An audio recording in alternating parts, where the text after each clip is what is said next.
Hello my dear friends, आप सभी का हमारे चैनल करंट स्टडी पर स्वागत है। दोस्तों, हम आपसे बात करने वाले हैं थेवेनिन थ्योरम के बारे में। जैसा कि आप जानते हैं, ये बेसिक इलेक्ट्रिकल इंजीनियरिंग का पार्ट नंबर 7 है। इससे पहले मैंने आपको 6 पार्ट तक अपलोड कर दिया। डिस्क्रिप्शन में आपको सभी लिंक मिल जाएंगे, आप जाकर सभी को देख सकते हैं। तो इसके पहले आइए हम बात करते हैं आज थेवेनिन थ्योरम के बारे में। डिटेल्स में आपको सब कुछ यहाँ पर समझाएंगे। तो आइए दोस्तों शुरू करते हैं। तो थेवेनिन थ्योरम के पहले में बारे में डिटेल्स में जानते हैं कि थेवेनिन थ्योरम है क्या, उसके बाद इसके कैलकुलेशन की ओर चलते हैं। तो यहाँ पर थेवेनिन थ्योरम देखिए, पहले कहते किसे, इसको देख लीजिए। तो यदि किसी दो टर्मिनल वाली जटिल परिपथ जिसमें एक से अधिक ईएमएफ सोर्स या रेजिस्टेंस संयोजित हो, तो इस जटिल को ऐसे तुल्यांक परिपथ में बदल देते हैं जिसमें केवल वोल्टेज सोर्स हो तथा श्रेणी में एक प्रतिरोध आरटीएच हो। अर्थात इसमें आपको एक वीटीएच मिलता है जिसे आप थेवेनिन वोल्टेज कहते हैं, और एक होता है आरटीएच जिसे आप थेवेनिन रेजिस्टेंस कहते हैं। तो हम इसे आप सर्किट के माध्यम से समझेंगे तो आप बहुत अच्छे से इसको क्लियर समझ सकेंगे। पहले एक बार फिर से देख लेते हैं। यह कहता है दोस्त कि यदि किसी दो टर्मिनल वाले जटिल परिपथ में जिसमें एक से अधिक ईएमएफ, ध्यान दीजिए, एक से अधिक, एक ईएमएफ नहीं, एक से अधिक, 2, 3, 4 जितने भी ईएमएफ, मतलब एक से अधिक ईएमएफ सोर्स और आपके रेजिस्टेंस संयोजित होते हैं, तो इस जटिल को ऐसे तुल्यांक परिपथ में बदल देते हैं जिसमें केवल एक वोल्टेज, मतलब सभी को मिलाकर एक वोल्टेज में और सभी रेजिस्टेंस को मिलाकर सभी क्या कर दिया जाता है, सभी को एक रेजिस्टेंस अर्थात आरटीएच में, सभी ईएमएफ को एक ईएमएफ के रूप में अर्थात वीटीएच निकालते हैं, और सभी रेजिस्टेंस का एक रिजल्टेंट रेजिस्टेंस कह सकते हैं उनका निकालते हैं प्रतिरोध आरटीएच निकालते हैं। तो यही चीज इसमें निकालना होता है। और इस वोल्टेज देख लीजिए, इस वोल्टेज को थेवेनिन वोल्टेज वीटीएच कहते हैं, और इसी जो आरटीएच आपको दिख रहा है, इस रेजिस्टेंस को जो श्रेणी में रेजिस्टेंस लगा है उसे आप थेवेनिन रेजिस्टेंस कहते हैं। आइए हम सर्किट आपको अच्छे से दिखाते हैं तो आपको यहां पर क्लियर समझ सकेंगे। देखिए दोस्त, ये आपको सर्किट दी गई है, तो इसमें हम आपको फर्स्ट सेकंड स्टेप के स्टेप वाइज स्टेप बताने वाले हैं कि आपको पहला स्टेप क्या करना है और दूसरा फिर तीसरा कैसे स्टेप करना है। आइए बताते हैं। तो दोस्त, इस प्रकार आपको इस सर्किट दी गई है। ओके, तो यहाँ पर क्या है, यहाँ पर एक आपको बैटरी दिख रही है और यहाँ पर एक R1 रेजिस्टेंस है, ये R2 रेजिस्टेंस है और ये लोड रेजिस्टेंस RL लगा हुआ है। तो यहाँ पर क्या किया जाता है, और इस जो बैटरी है उसका आंतरिक प्रतिरोध जो है, इंटरनल रेजिस्टेंस आपका है स्मॉल r। ओके, तो यहाँ पर पहला स्टेप यहाँ पर ये किया जाता है। इस प्रकार आपको सर्किट जब दिया जाएगा तो आपको करना क्या है कि आपसे कहा जाएगा कि थेवेनिन थ्योरम के आधार पर करें। तो पहला स्टेप इसमें आपको करना होगा। पहला स्टेप ये कहता है कि सर्वप्रथम रेजिस्टेंस RL जिसमें करंट ज्ञात करनी है को अस्थायी रूप से हटा दें। को क्या करें, अस्थायी रूप से हटा दें। मतलब जो आपका रेजिस्टेंस लगा हुआ है RL उसको अस्थायी रूप से हटा दें। मतलब यहां पर इसको हटाएंगे, और जब इस रेजिस्टेंस को हटाएंगे जिसमें करंट ज्ञात करनी है, बात फिर से समझ लीजिए, जिसमें रेजिस्टेंस RL जिसमें करंट ज्ञात करनी उसे अस्थायी रूप से हटा देते हैं। तो सिंपली हम क्या करते हैं, इस RL रेजिस्टेंस को अब क्या करें, यहां से हटा दीजिए अस्थायी रूप से, स्थायी रूप से नहीं। कुछ देर के लिए यहां पर हम इसको हटाते हैं। जब इसको हटाएंगे तो यहां पर वोल्टेज, मतलब ये क्या हो जाएगा, ओपन सर्किट टाइप हो जाएगा। तो यहां पर जब आपका ओपन हो जाएगा तो यहां VOC होगा। ठीक है, ओपन सर्किट, OC का मतलब ओपन सर्किट। तो सिंपली आपका यहां पर ये बैटरी वैसे लगा था और ये आपका R1 रेजिस्टेंस था, ये R2 रेजिस्टेंस था, ये RL था। RL को आपको क्या करना है, सिंपली यहां से हटाना है अस्थायी रूप से। ये पहला स्टेप हुआ। ओके, और आगे इसमें ये कहा जाए तत्पश्चात क्या होगा, VOC का मान ज्ञात करेंगे। अब हम VOC ओपन सर्किट वोल्टेज का मान निकालेंगे। कैसे निकालेंगे, यहां पर आपको R1 रेजिस्टेंस दिया है, ये R2 रेजिस्टेंस दिया है, इसको आपको ये टोटल रेजिस्टेंस इसका मतलब रिजल्टेंट जो इसका रेजिस्टेंस होगा वो निकालना होगा, और ईएमएफ जो होगी वो निकालना होगा। तो पहले क्या करते हैं, यहां पर उन वोल्टेज उन सिरों के बीच होती है जहां से RL को अस्थायी रूप से हटाया गया है, इस वोल्टेज को VTS से भी दर्शाते हैं। अर्थात जो आपका ये ओपन सर्किट वोल्टेज होगा यही आपका VTH होगा। ये चीज आपको आगे भी क्लियर हो जाएगा, अभी आप इसको देखते रहिए। फिर क्या करना है दोस्त, RL को हटाने के बाद आपको क्या करना है, ओपन सर्किट वोल्टेज निकालना है। तो कैसे निकालेंगे, आइए देखिए। तो CD के अक्रॉस वोल्टेज डिफरेंस पहले हम देखेंगे। CD कौन सा है दोस्तों, CD आपका यही है, ये C है और ये D है। ठीक है, हमने सर्किट को ABCDEF से दर्शाया हुआ है। तो यहां पर पॉइंट वाइज पॉइंट C और D के बीच हम पहले वोल्टेज निकालते हैं। जब आप C और D के अक्रॉस वोल्टेज डिफरेंस निकालेंगे तो सिंपली आप देखिए VOC क्या होगा, इक्वल टू VCD के इक्वल होगा, और वो होगा R2 प्रतिरोध में वोल्टेज ड्रॉप। अर्थात आप दोस्त पता होना चाहिए आपको कि जब पैरेलल में रेजिस्टेंस जुड़े रहते हैं तो उस पर जो आपका वोल्टेज इस पर जो होगा वही इस पर वोल्टेज होगा और वही इस पर वोल्टेज। यहां तो आपकी बैटरी लगी है तो यहां पर तो कोई बात नहीं, लेकिन जो इस सर्किट पर जैसे कि आप यहां पर VOC निकालेंगे वो जो वोल्टेज यहां पर होगा वही, चूंकि इसके दोनों पैरेलल हैं और आप जानते हैं पैरेलल में दोनों रेजिस्टेंस पर क्या होता है आपका वोल्टेज इक्वल होता है। तो सेम उसी प्रकार यहां भी आपका क्या होगा, यहां पर आपका जो ये वोल्टेज आप VOC निकालेंगे ओपन सर्किट वोल्टेज, सेम ये R2 रेजिस्टेंस पर भी यही वोल्टेज होगा। तो हमको क्या निकालना है, ओके यहां पर नेक्स्ट पॉइंट दोस्त ये है कि आपको VOC जो R2 आप निकाल रहे हैं, जो R2 रेजिस्टेंस पे, इस रेजिस्टेंस R2 पे जो आपका वोल्टेज ड्रॉप होगा सेम वही वोल्टेज ड्रॉप इस पर होने वाला है, क्योंकि दोनों क्या है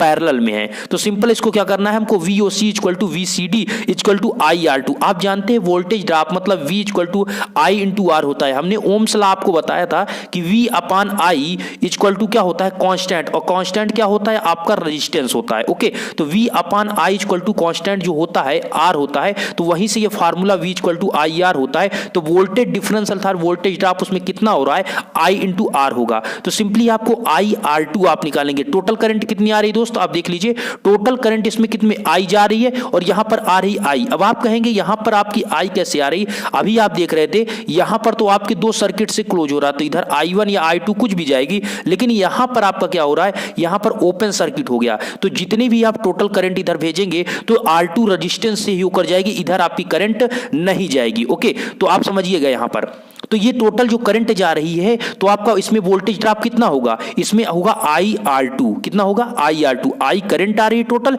और R2 इसका रेजिस्टेंस है, तो IR2 आपका क्या हुआ वोल्टेज ड्रॉप हुआ। तो सिंपली आपका हो गया VOC equal to VCD equal to IR2। अब हमको निकालना है दोस्तों टोटल करंट, उसमें कितनी जा रही है I का मान, तो I का मान सिंपली आप निकाल सकते हैं I equal to E upon R1 plus R2 plus R small r। ये क्यों लिखा गया, ये इंटरनल रेजिस्टेंस है। ओके ध्यान से समझिएगा, आप जानते हैं दोस्तों V बराबर क्या होता है I इंटू R होता है और I बराबर क्या होगा V बाई R होगा। तो सिंपली आपका V का मान यहां पर क्या है, जो बैटरी आप लगाएं, चूंकि आपका यहां पर ऐसा कोई वोल्टेज तो अप्लाई हो नहीं रहा है, यहां पर जो अप्लाई है वो एक बैटरी लगी हुई है और बैटरी का यहां पर क्या है वो EMF है E। तो आप सिंपली लिखेंगे E अपान I, क्या लिखेंगे E अपान यहां पर जो आपका रेजिस्टेंस है E बाई R1, तो R1 plus R2 plus small r। क्यों दोस्त, ये आपका R1 है ये आपका R2 है, तो ये क्या है, ये सभी तीनों क्या है सीरीज में जुड़े हुए हैं, तो इसीलिए R1 plus R2 plus small r आपके क्या होंगे जुड़ जाएंगे। तो इसी प्रकार आपका आ जाएगा capital I equal to E upon R1 plus R2 plus small r। अभी हमने आपको क्या बताया, पहले आपको RL रेजिस्टेंस हटाना था, RL रेजिस्टेंस हटाने के बाद ये ओपन सर्किट होगा तो यहां से टोटल करंट इसमें से जाने लगेगी। अब ओपन सर्किट होगा तो जितना इसमें वोल्टेज ड्रॉप यहां पर होगा IR2 जितना होगा वही यहां पर वोल्टेज आपको प्राप्त होगा। तो सेम हमने वही चीज आपको निकाल के दिखाया दोस्त। आपको यहां पर क्या करना था IR2 निकाला, उसके बाद हमको निकालना था टोटल करंट। तो टोटल करंट निकालने के लिए क्या करना, ये सर्किट आपकी बेकार हो चुकी, इधर वाला पार्ट कोई मतलब नहीं, चूंकि ये ओपन हो गया, ठीक है उधर कोई करंट फ्लो नहीं होगी। तो सिंपली आपका ये बचा, तो ये बचेगा दोस्तों, तो ये आपका हो गया स्मॉल r, ये आपका R1 ये R2 सभी हो जाएंगे तीनों ऐड और आ जाएगा I इक्वल टू कितना आ जाएगा E upon R1 plus R2 plus small r। Okay इसके बाद क्या करना है, आपको ओपन सर्किट वोल्टेज का जो फार्मूला होता है, यहां पर आपको वोल्टेज का एक फार्मूला यहां पर क्या लगाएंगे VOC equal to open circuit voltage equal to IR2 होता है। तो सिंपली आपको क्या करना है, I आपने भी टोटल करंट निकाला E upon R1 plus R2 plus small r। तो सिंपली हम यहां पर इसको रखते हैं और ये आपका ऊपर हो जाएगा ER2 और नीचे आपका अपान में होगा R1 plus R2 plus small r। तो ओपन सर्किट वोल्टेज कितना है दोस्त, आपका आ गया ER2 अपान R1 plus R2 plus small r। इसको आपने कैसे निकाला, इसको आपने इसको ओपन किया। थेवेनिन थ्योरम यही कहता है कि पहले आप क्या करिए, जहां आपको करंट निकालनी है उसको ओपन कर दीजिए, ओपन करने के बाद आपको उसके पैरेलल में जो है उसमें जो वोल्टेज ड्रॉप होगा वही आपका वोल्टेज ओपन सर्किट में होगा। तो हमने वही चीज किया, यहां पर ओपन सर्किट वोल्टेज का हमने इसमें वोल्टेज ड्रॉप पहले निकाला, उसके बाद सिंपली आपने क्या किया, ओपन सर्किट वोल्टेज का ये रूल आपने फार्मूला यहां पर लगाया और आपका आ गया ओपन सर्किट वोल्टेज। इसी को कहते हैं VTH। क्या कहते हैं VTH, थेवेनिन वोल्टेज। जो आप ओपन सर्किट से निकालते हैं वही आपका होता है थेवेनिन वोल्टेज। तो आपको क्या पता हो गया दोस्त, आपको दो ही चीज निकालना होता है VTH और RTH। तो हमने देखा दोस्तों VTH कितनी आसानी के साथ आपने निकाला। VTH में ओपन करना होता है, जहां आपको करंट निकालनी है उसी को ओपन कर दीजिए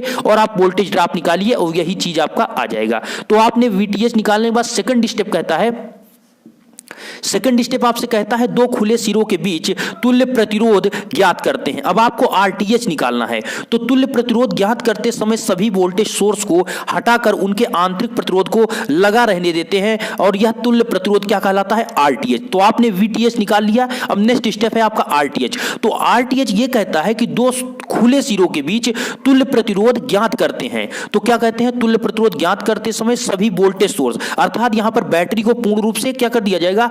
हटा दिया जाएगा और उसमें आंतरिक प्रतिरोध को लगा रहने दिया जाएगा, आंतरिक प्रतिरोध को नहीं हटाया जाएगा। देखिए सर्किट आपको इस प्रकार अब दिखेगी। हम क्या किए थे? यहां पर ओपन सर्किट किए थे, इसको आपको सीडी जो था इसको ओपन ही रखना है, ओके। और यहां पर जो बैटरी लगी हुई थी उसको भी आपको हटा देना है, बट ध्यान रखना है कि जो आपका आंतरिक प्रतिरोध होता है उसको आपको लगा रहने देना है, ठीक है। मतलब जो आपका स्मॉल आर रेजिस्टेंस था, इंटरनल रेजिस्टेंस, उसको रखे रहना है, लेकिन आपको यहां पर बैटरी सोर्स को, मतलब सप्लाई जहां से आप दे रहे हैं उसको ओपनिंग क्लियर आपको हटा देना है। जब आप हटा देंगे तो यहां पर आपका सिंपली पहले R1 था, ये R2 था, वो चीज आपका एजिड लिखा है और ये स्मॉल r है। अब आपको दोस्तों कुछ क्लियर आपको हो रहा होगा कि CD के क्रॉस हमको क्या निकालना है? आपको CD के क्रॉस RTH जो निकलेगा वही आपका क्या होगा? थेवेनिन रेजिस्टेंस होगा। तो हम CD के क्रॉस कुल रेजिस्टेंस थेवेनिन रेजिस्टेंस कहलाता है, जैसे हमने यहाँ पर क्लियर आपको लिखा है। तो दोस्तों हो जाएगा RTH 1/RTH equal to 1/R2 plus 1/R1 plus small r। अब हमने इसको कैसे लिखा? ध्यान से समझिएगा